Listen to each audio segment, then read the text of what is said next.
I was born to be the collector. To protect a world I cannot be a part of.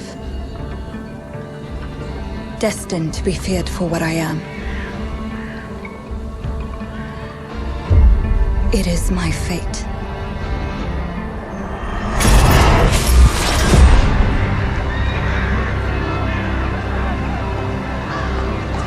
I have devoted my life to facing them.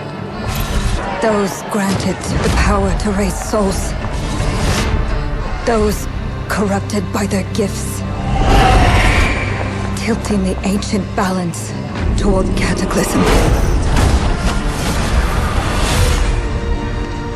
But at last, their debt is due.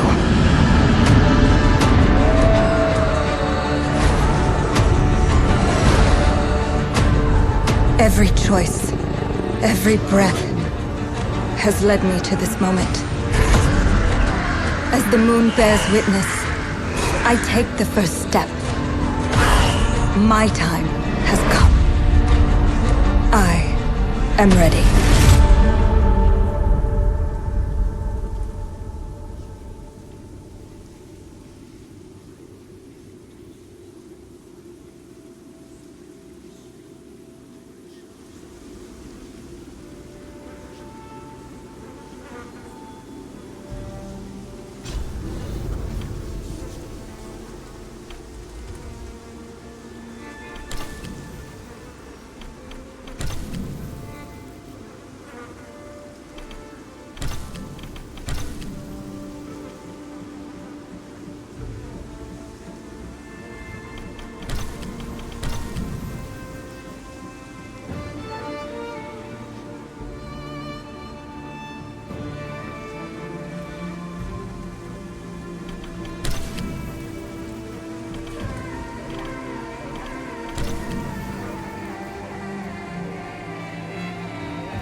Please come in.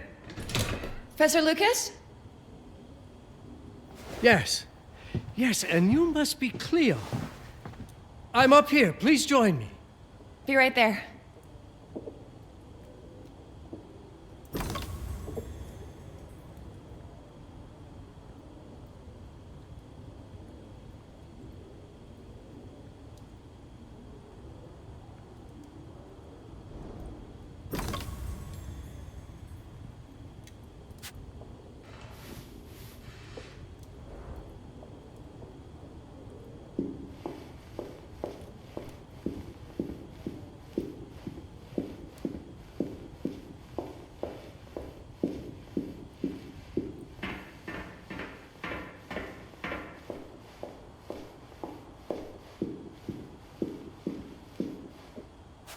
Pleased to meet you, Professor Lucas.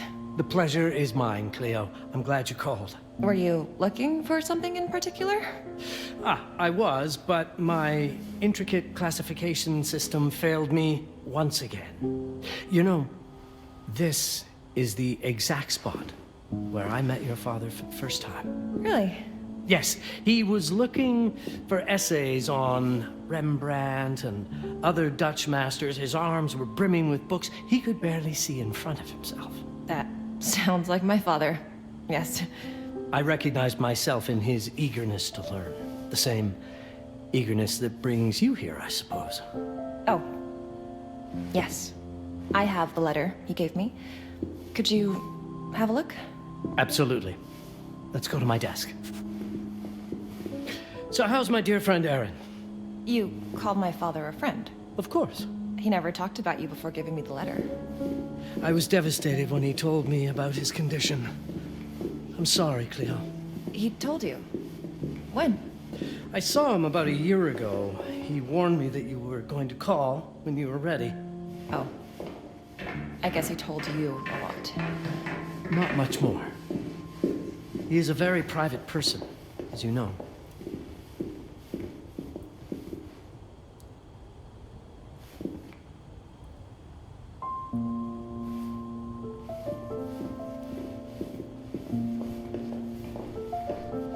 Now, let's see that intriguing letter.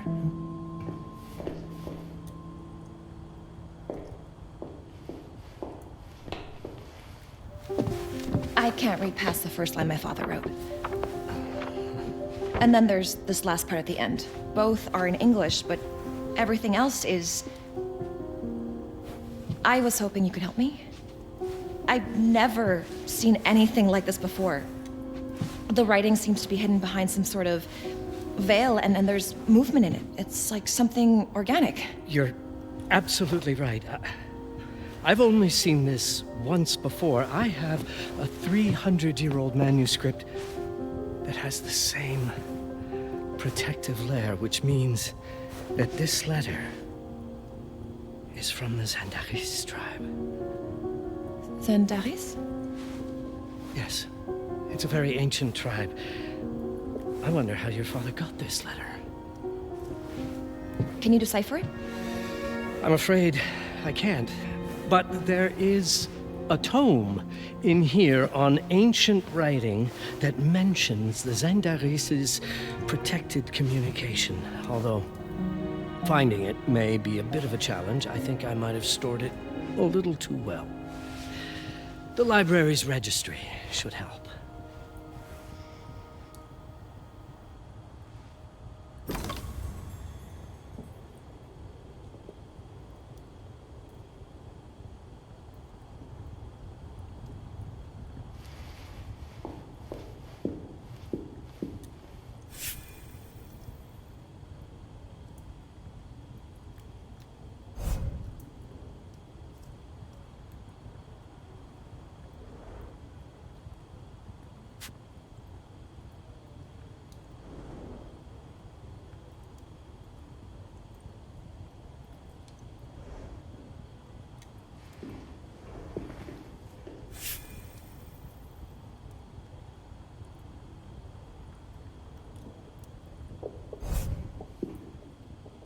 Have a look in the Ancient Writing Systems section. That's probably our best option.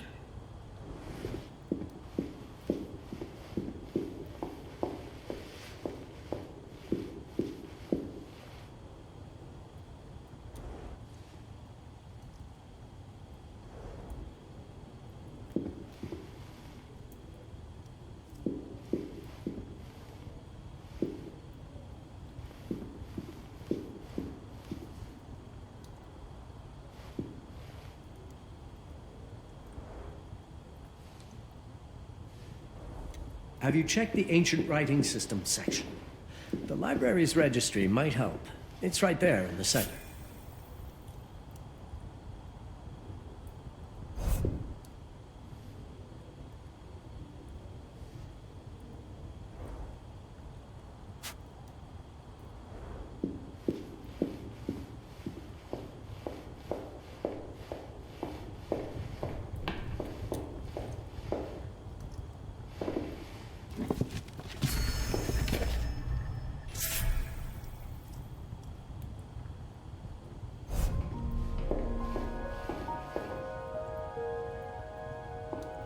What did you find? Protected Zendare's information was only decipherable through an object. Something called a heparin? Yes, of course. So you've heard of it before? I thought it was a legend. It varies depending on the source. I've never seen one. They said it appears as something unremarkable. I wonder, has your father ever given you something other than the letter? Something like a key or a pendant? He gave this to me when I was a child. But I don't think it has anything to do with... Fascinating. I don't see how this could help us decipher a language. Doesn't hurt to try.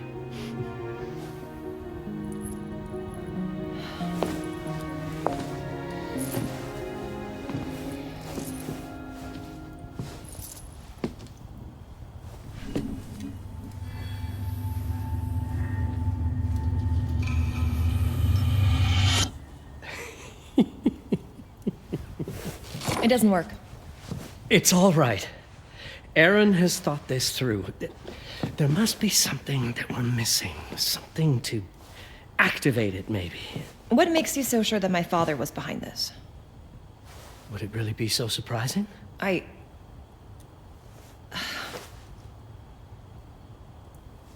just wish he had told me more before he... I understand, but this is his way to do so.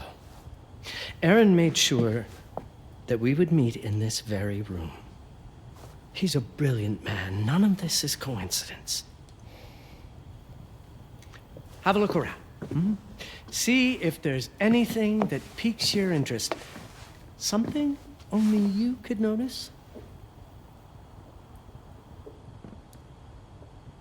Did you know that my father donated a bust of Rembrandt to this school? I didn't. I'm afraid to say I never paid much attention to their donors. That must mean something, right? I know he loves this school, but... I'd say follow that lead. There's a section in this library dedicated to Rembrandt.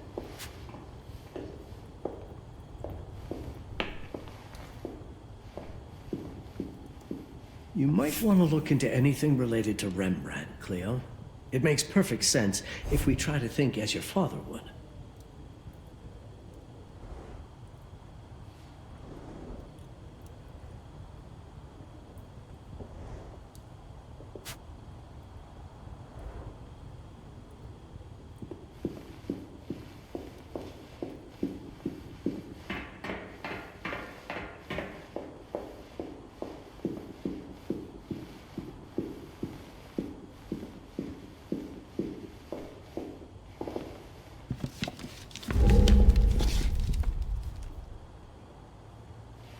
I'm not sure your father left you anything here, but I do know he would have wanted you to look into Rembrandt.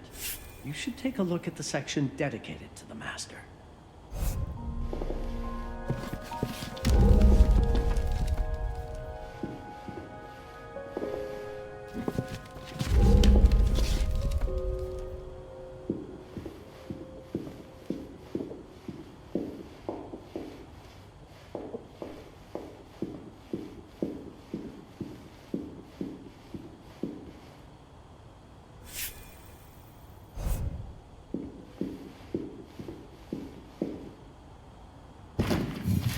Rembrandt lead makes a lot of sense. There's a section on Rembrandt and the Dutch Golden Age up on the mezzanine. You should take a look.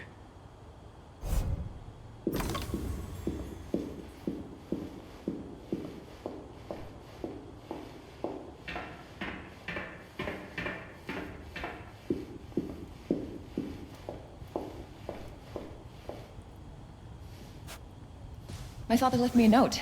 Wonderful. I don't understand it, but my name's on it. Let's see. Do you know what these symbols mean?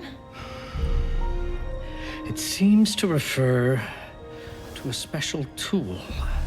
A sacred tool, most probably, and blood from, I think it specifies lifeline. Blood from a lifeline. I remember. From the hand.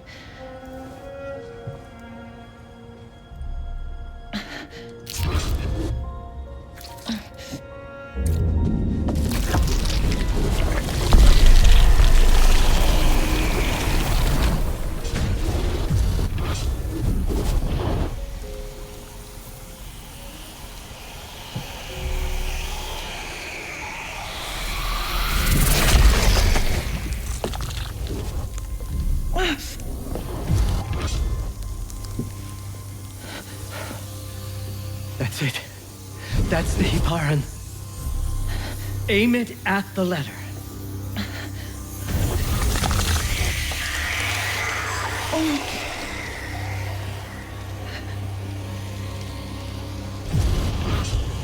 Are you all right? Yes. It's... Cleo, if you're reading this, Papa? it means you're experiencing Nux. It's this dark energy you can feel through your guts. Don't worry. It's yours, Cleo. And you'll become its master.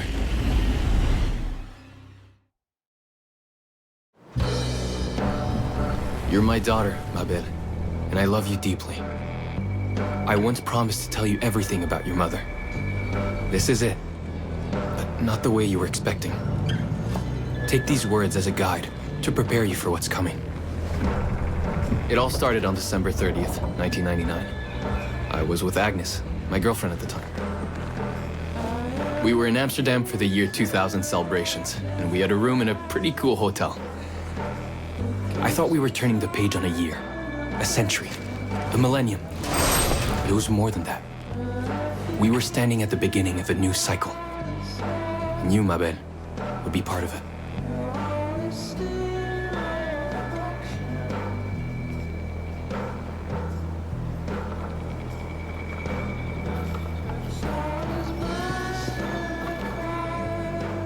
Everything starts with Agnes, as far as you and I are concerned, Cleo. But in fact, it's hard to grasp how ancient this story is.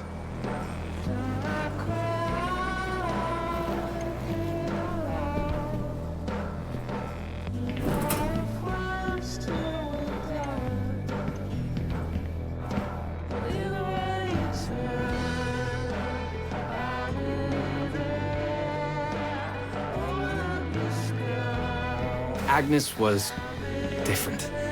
An old soul, yet joyful, always surprised by life. From the very beginning, it felt as though she already knew me. It was awesome. Agnes had planned something for us in our room that night. Some of her belongings had already been delivered. Ancient artifacts. I was fascinated.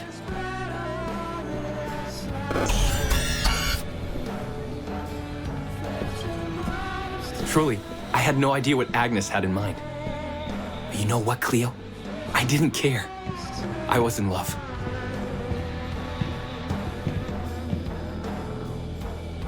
I never questioned Agnes's actions. She had a way of making me feel important and wanted. Needed, even.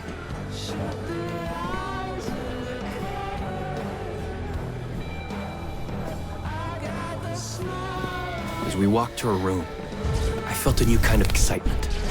Impossible to describe. I didn't yet know I was about to lose my grip on reality.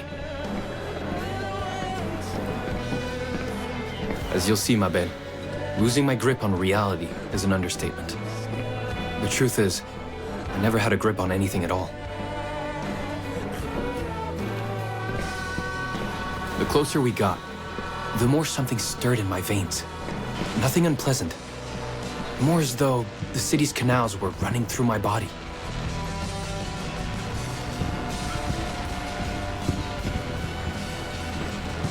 There was something electric about Agnes.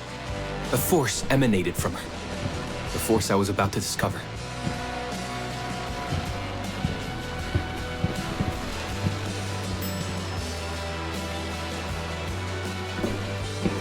All in all, what awaited me in that room never felt threatening, Cleo. Deep inside, somehow, it always felt as though I'd been chosen.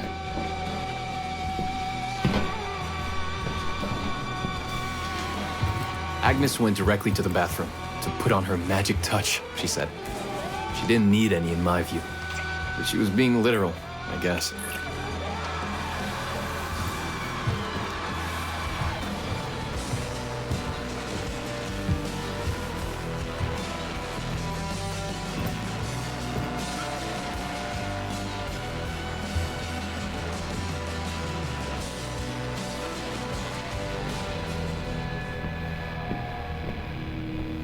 Could you set up my relics the way I told you to? She asked from the bathroom. I had to rummage through a chest, a shelf, even her bag to find those things of hers. So old they were unsettling.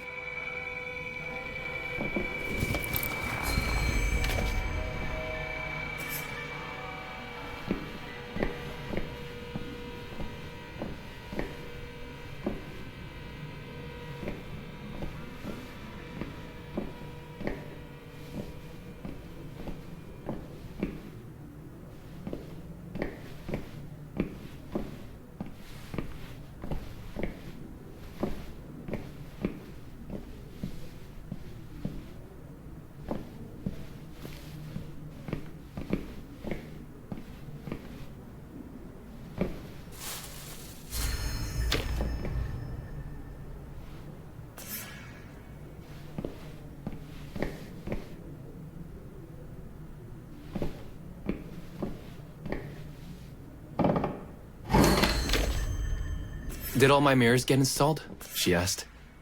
Yes. They had been placed around the bed, and the bed had been moved. Even now, I don't know how, or by whom.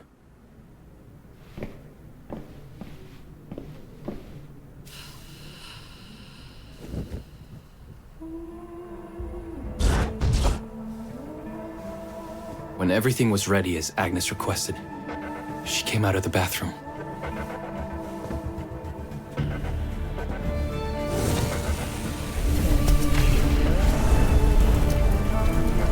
She was...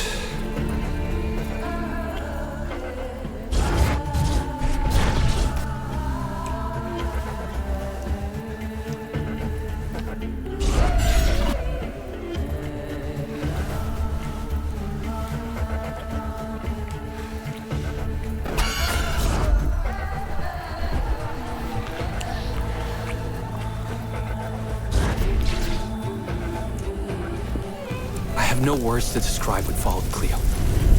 It felt ethereal until I lost the thread.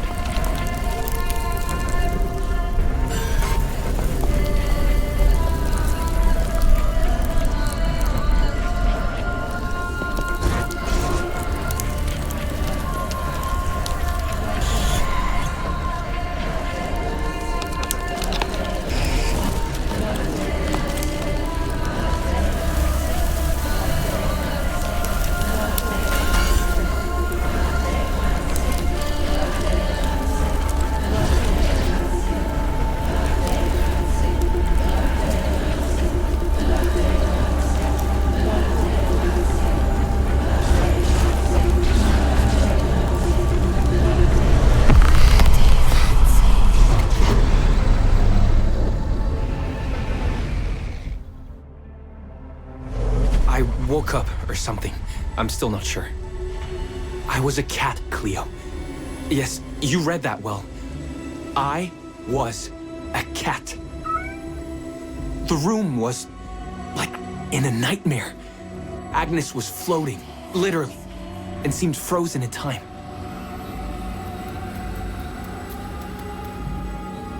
Of course, I thought I was dreaming, but not for long. It was too real somehow. I could feel the fur on my body.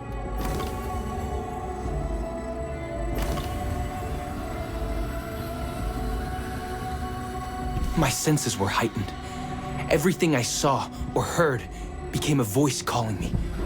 Go further, and you'll see. Go further, and you'll see.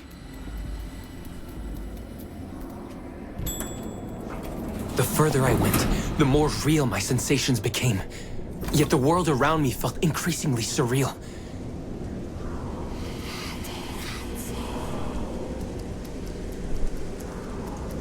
It was scary, disturbing. But something was definitely calling to me, from what seemed to be the other side.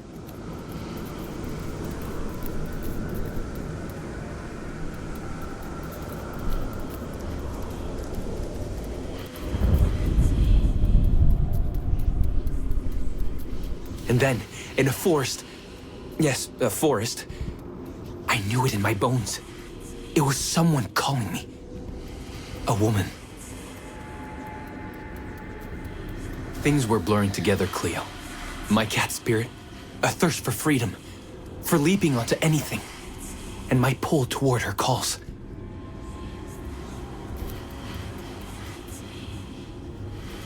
And I saw her, frozen in time, like Agnes in the room.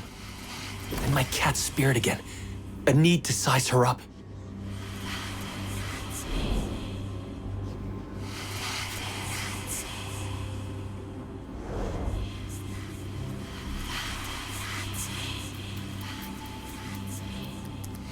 Then it happened. For a brief moment, I became fully feline.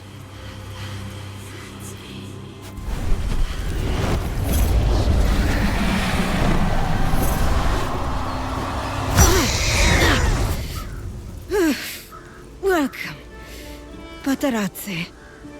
Welcome, Aaron. Aaron? You know my name? We talk? I can talk? I was in shock, Cleo. Nothing made sense. Yes, you are my union, my Patarazzi. My cat. Of course. But what? Did no one tell you about the ceremony? Where you come from? What? No! What do you mean? It matters not for now. I am Noah, the Collector. Those are the Zendaris. Follow me, and I shall explain anon. We've much to do this night. It was the only thing I could do anyway, Cleo. That woman, Noah, she seemed like the only one who could clarify all this.